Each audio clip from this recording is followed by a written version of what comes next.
morning, everyone. Hello, I said good morning. That's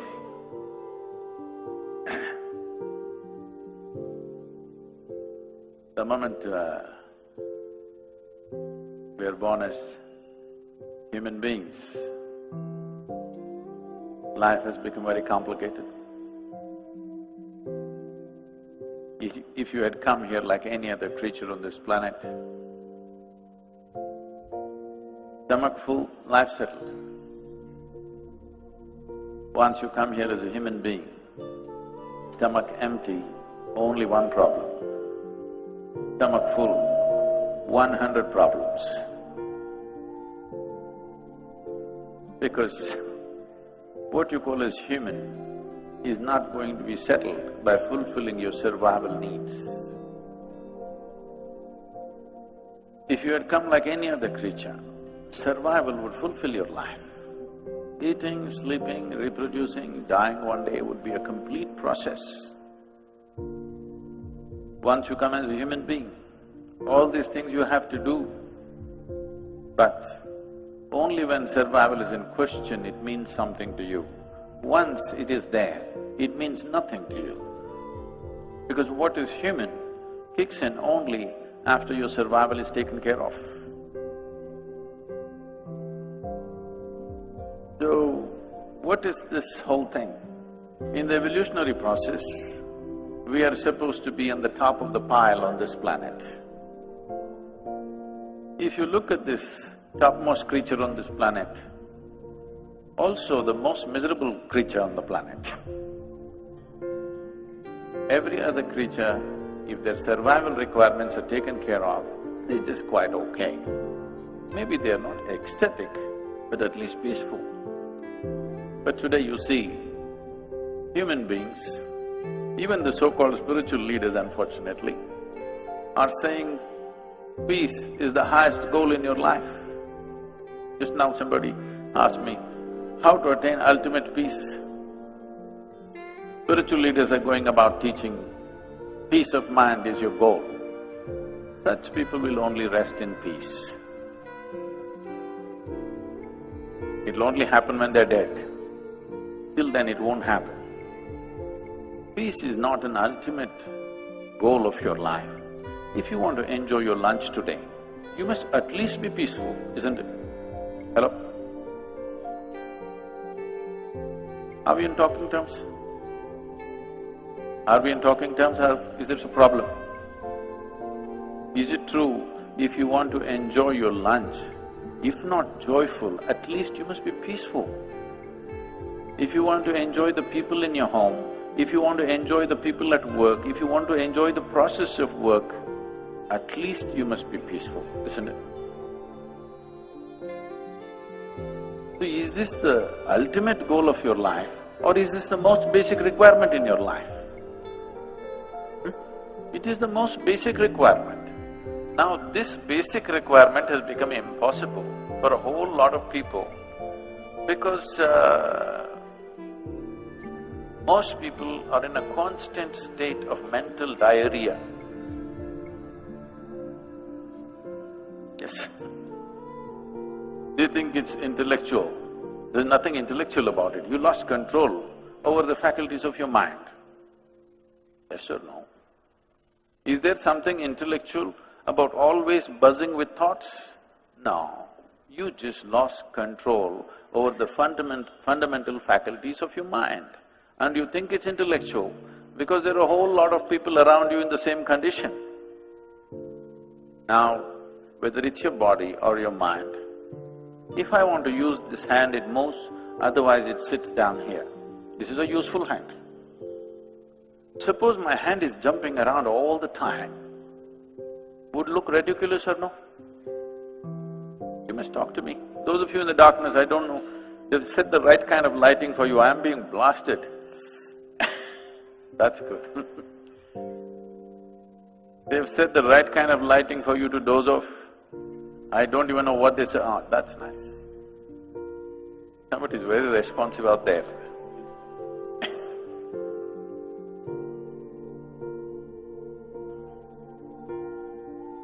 Now,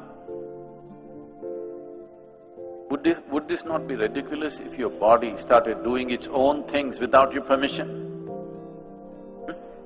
Yes. Is it not equally ridiculous that your mind is doing things without your permission?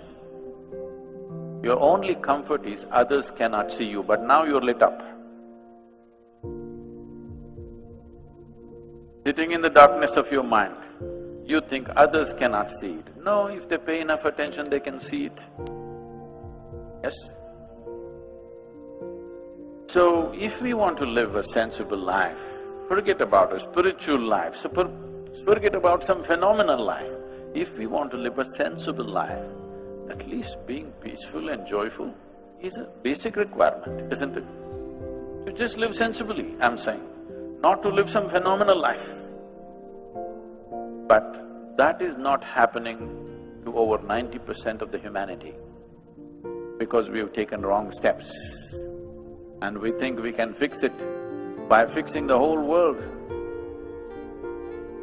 Today, whatever we are doing, there are many ways to look at this, but one aspect of everything that you're doing is in pursuit of your happiness, isn't it so? See, first we must decide here, who is the yogi, all right? If you think you can just stare at me like this, I have a very long practice. I can sit like this for the next 2 hours without batting an eyelid. Hello? We're talking, all right? Is it true that if your body and your mind took instructions from you, naturally you would create utmost pleasantness for yourself? Yes or no? If unpleasantness is happening, obviously your body and your mind not taking instructions from you. This out-of-control state, you're giving it all kinds of names. If you were given a choice for yourself, pleasantness would be the choice, highest level of pleasantness, isn't it? What you want for your neighbor may be debatable, but what you want for yourself is clear, isn't it? Pleasantness means what? If you're pleasant in your body, we call this health. If it becomes very pleasant, we call it pleasure. If you're pleasant in your mind, we call this peace. If you become very pleasant, we call it joy. If you become pleasant in your emotion, we call this love. If you become very pleasant, we call it compassion. If you become pleasant in your very life energies, we call this blissfulness. If you become very pleasant, we call it ecstasy. If your surroundings become pleasant, we call this success. This is all you're looking for in your life, isn't it so? You want your insides pleasant, you want your outsides pleasant. Organizing outside pleasantness needs a certain amount of skill, certain amount of cooperation from many people around you. There are many forces in the outside situation. You must have the skill to get the cooperation of… If you can keep the cameras down, please, those of you who are on… You want to look at me through your third eye, you can do it, but not an apple eye, okay?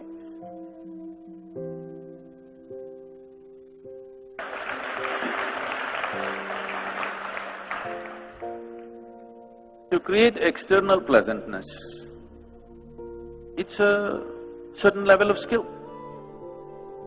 People may not cooperate, situations may not cooperate, many forces in the nature may not cooperate sometimes.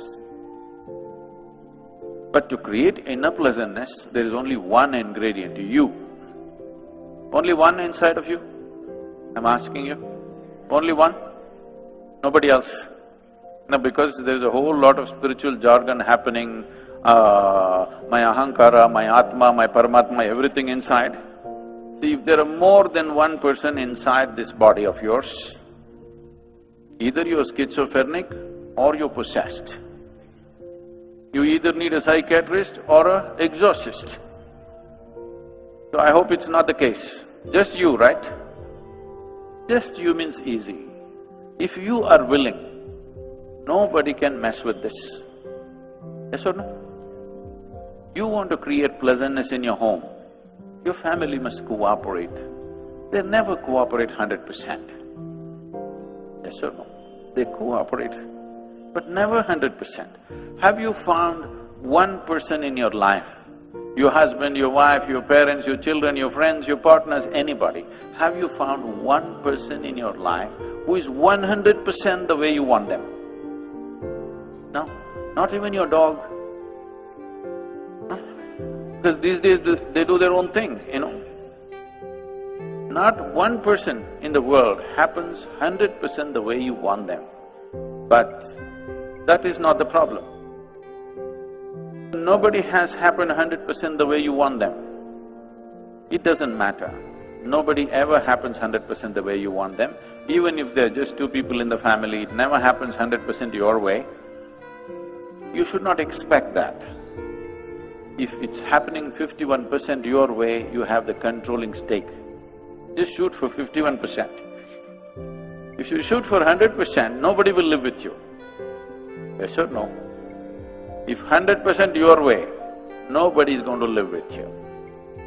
51% your way is a good ambition. If you achieve that, you're doing great. But within you, only one ingredient, just you. This person must happen your way, isn't it? Yes or no? This one person must happen your way. If this person does not happen your way, you're a lost case.